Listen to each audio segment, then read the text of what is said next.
नमस्ते दोस्तों, मैं हूं प्रदीप कुमार। आप देख रहे हैं डिजिटल मार्केट।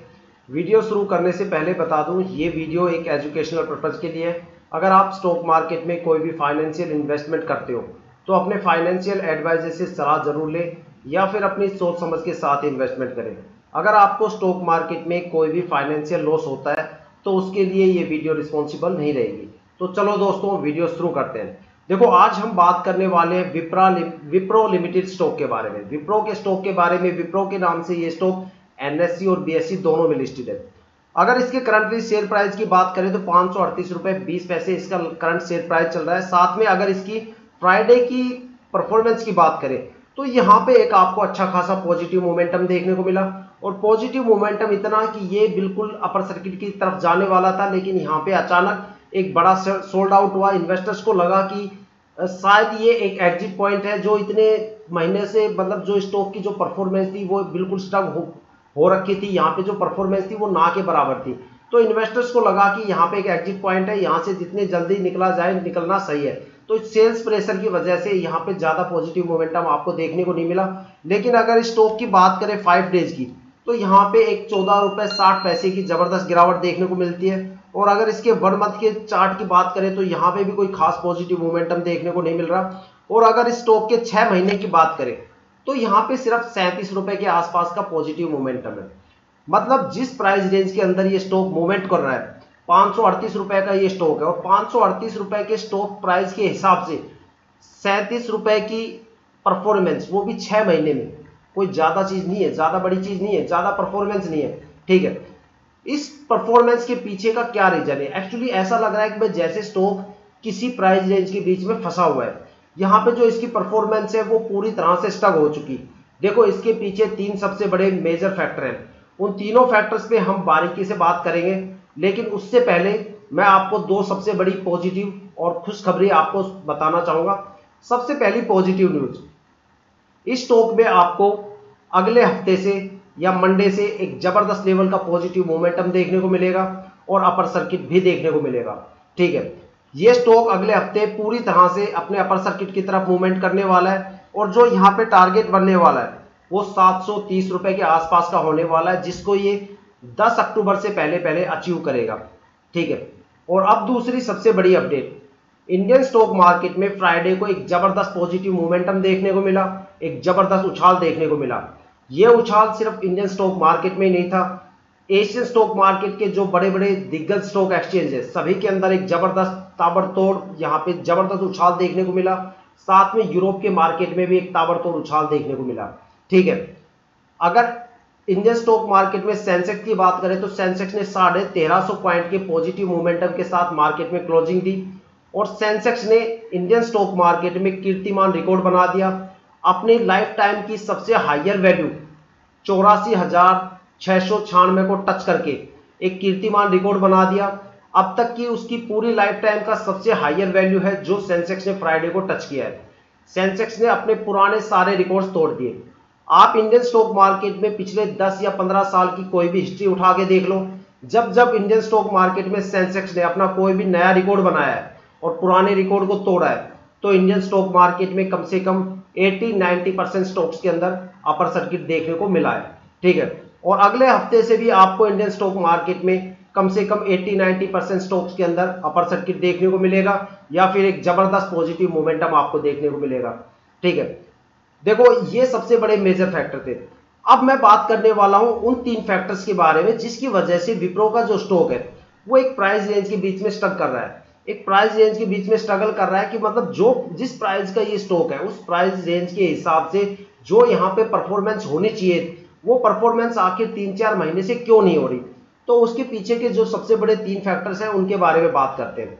देखो, अगर उससे पहले आप वीडियो पे नए हो तो चैनल को सब्सक्राइब जरूर कीजिएगा ताकि हम जितनी भी डीपली एनालिसिस करके आपके लिए वीडियो लेके आते हैं उनकी नोटिफिकेशन आप तक सबसे पहले पहुंच पाए, ताकि आप स्टॉक मार्केट के हर पहलू से रूबरू रहे, अपने आप को अपडेट करते रहे, अपग्रेड करते रहे। जो इनमें सबसे पहला फैक्टर है वो इंटरनेशनल मार्केट को लेके है। अगर इंटरनेशनल मार्केट की बात करें तो यूरोप के मार्केट को लेके, और यूरोप के मार्केट की बात करें तो खास तौर पे NYSE की हम यहाँ पे बात करेंगे क्योंकि वो पूरी दुनिया का सबसे स्ट्रॉन्ग स्टॉक एक्सचेंज है। अगर वहां पे 100 पॉइंट की गिरावट होती है तो वो पूरे एशियन स्टॉक मार्केट को हिलाने का दम रखता है। साथ में पूरे इंडियन स्टॉक मार्केट में जबरदस्त फ्लक्चुएशन दे सकता है और एक जबरदस्त गिरावट का कारण बन सकता है। इतना पावरफुल है NYSE स्टॉक एक्सचेंज, क्योंकि दुनिया की जो बड़ी बड़ी दिग्गज कंपनियां हैं, माइक्रोसॉफ्ट, गूगल जैसी कंपनी, वो NYSE स्टॉक एक्सचेंज से ऑपरेट होती है। एक्चुअली वहां पे जो रीजन चल रहा है गिरावट का, वहां की जो मार्केट है वो थमने का नाम नहीं ले रही, उसके पीछे कुछ बड़े रीजन है। जो सबसे बड़ा रीजन है वो है कि वहां पे जियो पॉलिटिकल टेंशन चल रही है। अगर एक तरफ देखा जाए तो रशिया यूक्रेन का वॉर चल रहा है, तो दूसरी तरफ इजराइल और उनके पड़ोसी देशों का वॉर चल रहा है, जिसकी वजह से वहां पे जितने भी यूरोप में कंट्रीज है वो सारे डायरेक्ट या इनडायरेक्ट रूप से उन वॉर के अंदर इन्वॉल्व है। ठीक है, जितने भी हायर कमिश्नर कंट्रीज है वो सारे इन्वॉल्व है, मतलब लगभग इन्वॉल्व है डायरेक्ट या इनडायरेक्ट रूप से, जिसका सीधा सीधा असर उनकी इकोनॉमी पे पड़ रहा है। तो कहीं पे जॉब के रिसेशन आ रहे हैं, तो कहीं पे बैंक के अंदर क्रैश आ रहे हैं। ठीक है, तो कहीं पे उनके स्टॉक एक्सचेंज में जबरदस्त बार बार बड़े लेवल के फ्लक्चुएशन आ रहे हैं, जिन्होंने पूरे एशियन स्टॉक मार्केट को हिला के रखा हुआ है पिछले 2-3 महीने से। अगर NYSE की बात करें तो उसमें 2 सबसे बड़े क्रैश हुए। जो पहला क्रैश था वो 5 अगस्त को हुआ, जहां पे NYSE के अंदर कम से कम 1000 पॉइंट की गिरावट हुई, और डो जोन्स जो कि यूरोप की इंडस्ट्रीज की एवरेज इंडिसेज को शो करता है, वहां पे 1500 पॉइंट की एक जबरदस्त गिरावट हुई, जिसका नतीजा ये हुआ कि एशियन स्टॉक मार्केट के अंदर जापान के जो बड़े स्टॉक एक्सचेंज निक्की, चाइना का जो बड़ा स्टॉक एक्सचेंज है संघाई, साथ में इंडियन स्टॉक मार्केट में जबरदस्त गिरावट का सामना करना पड़ा। अगर इंडियन स्टॉक मार्केट की बात करें तो वहां पे NYSE जब 1000 पॉइंट गिरा था तो सेंसेक्स यहाँ पे कम से कम 3500 पॉइंट के साथ ढेर हो गया, और एक जबरदस्त मार्केट के अंदर मंदी का माहौल बना, जिसे मार्केट क्रैश का नाम दिया गया। 15 अगस्त के बाद मार्केट ने जैसे तैसे करके अपने आप को रिकवर किया, तो 3 सितंबर में फिर से NYSE के अंदर फिर से एक बड़ा क्रैश आया। उस क्रैश का जो रीजन था वो ये था कि वहां पे सिलिकॉन वैली बैंक के अंदर एक बड़ा क्रैश आया, जिसका सीधा सीधा असर न्यूयॉर्क स्टॉक एक्सचेंज में देखने को मिला, जिसकी वजह से वहां पे 600 पॉइंट की गिरावट हुई, और उसका फर्क इंडियन स्टॉक मार्केट पे ये हुआ कि सेंसेक्स सीधा 1500 पॉइंट गिर गया। ठीक है, फिर मार्केट के अंदर एक मंदी का माहौल शुरू हो गया। जैसे तैसे करके अब मार्केट ने अपने आप को रिकवर किया, तो एक FII का यहाँ पे सबसे बड़ा फैक्टर चल रहा है, जो दूसरा सबसे बड़ा फैक्टर है वो साथ नहीं छोड़ रहा। जब से बजट आया है तब से लेके अब तक 3 महीने के अंदर FII ने 30,000 करोड़ का एक बड़ा सोल्ड आउट यहाँ पे कर दिया।